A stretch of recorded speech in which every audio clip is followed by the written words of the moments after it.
అందరికీ నమస్కారాలు. రాజకీయాల్లో 5 దశాబ్దాల కాలంగా నిష్ఠతో, నిబద్ధతతో, అకుంఠిత దీక్షతో ప్రజాసేవ సాగిస్తున్న చంద్రబాబు నాయుడు గారి పైన నీలాప నిందలు వేయడానికి ప్రయత్నం చేసిన ప్రతిసారి ప్రత్యర్థులు అబాసు పాలవుతూ ఉన్నారు. దానికి ప్రత్యక్ష ఉదాహరణ నిన్న గౌరవ హైకోర్టు అసైన్డ్ భూముల వ్యవహారంలో ఇచ్చిన విస్పష్టమైన తీర్పే ప్రబల సాక్ష్యమని నేను విన్నవిస్తూ ఉన్నా. 2016లో అమరావతి సిఆర్డిఏ పరిధిలో అసైన్మెంటు భూముల వ్యవహారంపై తెచ్చిన జీవో స్వార్థపూరితమని, అవినీతితో కూడుకున్నదని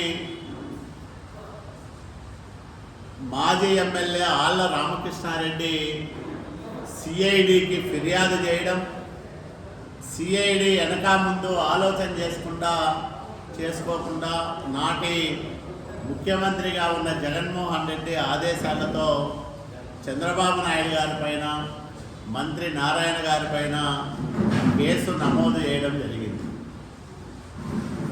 నిన్న కేసు విచారించిన గౌరవ హైకోర్టు చాలా స్పష్టంగా తీర్పు ఇవ్వడంతో పాటు ఎలాంటి అవినీతికి, అవకతవకలకు ఆస్కారం లేని విధంగా ఈ వ్యవహారం ఉంది అని చెప్పడం అనేది చంద్రబాబు నాయుడు గారి నిబద్ధతకు నిదర్శనమని కూడా నేను మనవి చేస్తూ ఉన్నా. ఈ సందర్భంగా హైకోర్టు చేసిన వ్యాఖ్యలు మనం ఒకసారి చూస్తే, రాజకీయ కారణాలతో చట్టాలను ఆయుధంగా మార్చుకోవడాన్ని సుప్రీంకోర్టు అనేక సందర్భాల్లో తప్పుపట్టింది. అదే విషయాన్ని గౌరవ హైకోర్టు నిన్న పునరుద్ఘాటించింది. ఆళ్ల రామకృష్ణారెడ్డి వేసిన ప్రజా ప్రయోజన వ్యాజ్యంలో ఎలాంటి ప్రజా ప్రయోజనము లేదని, పూర్తిగా రాజకీయ దురుద్దేశంతో కూడుకున్నదని,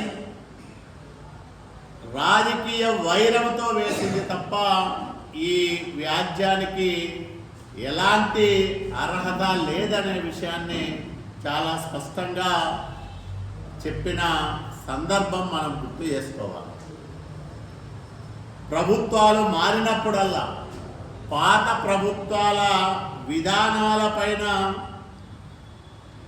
ఇలాంటి వ్యాజ్యాలు వేయడం అనేది కూడా చాలా దుర్మార్గ చర్య. ఇది ప్రజాస్వామ్యానికి, ప్రజాస్వామ్య వ్యవస్థకు ప్రమాదకరమని కూడా గౌరవ హైకోర్టు స్పష్టం చేసిన విషయాన్ని మీ అందరికి కూడా నేను మనవి చేస్తూ ఉన్నా.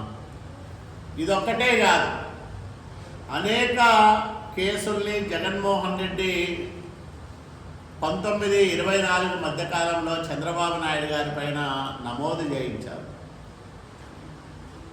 తన వాహనం నుంచి ప్రజలకు చెయ్యి ఊపాడని ఒక కేసు కడతారు. అట్లాగే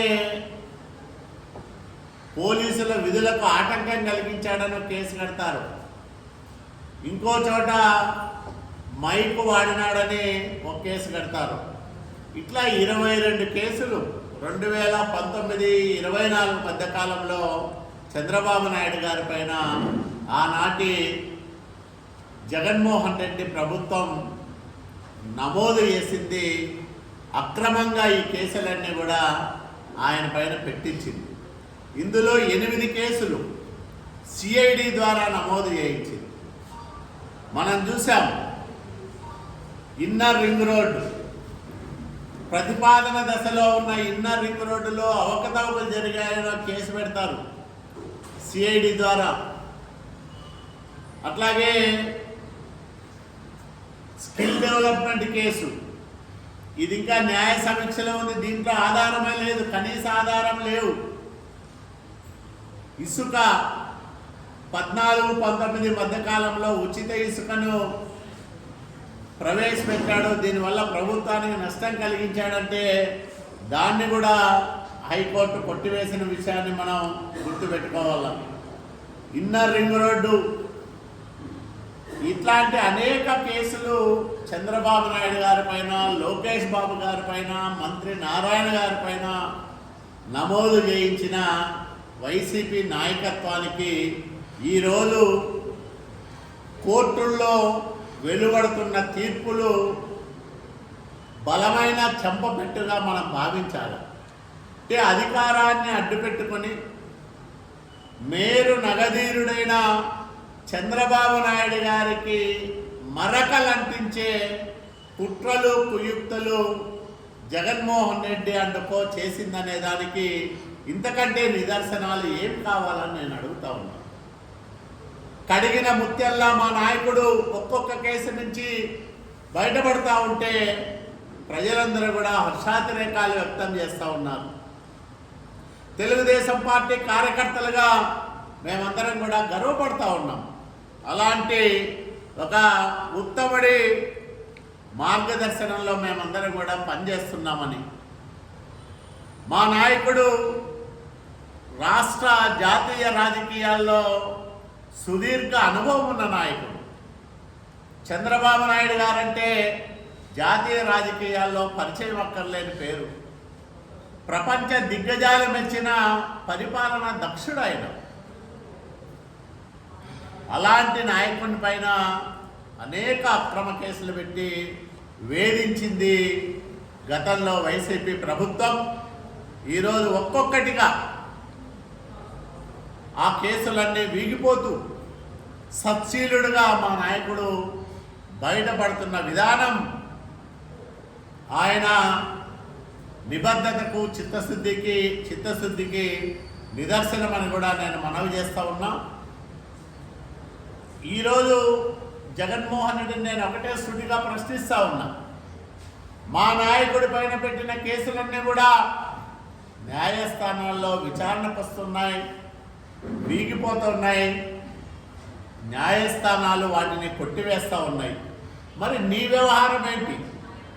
నీ మీద నమోదైన సిబిఐ కేసుల్లో ఎందుకు నువ్వు విచారణకు హాజరు కావడం లేదు? ఎందుకు కోర్టు కేసు వాయిదాల నుంచి పదే తప్పించుకునే ప్రయత్నం చేస్తూ ఉన్నావు?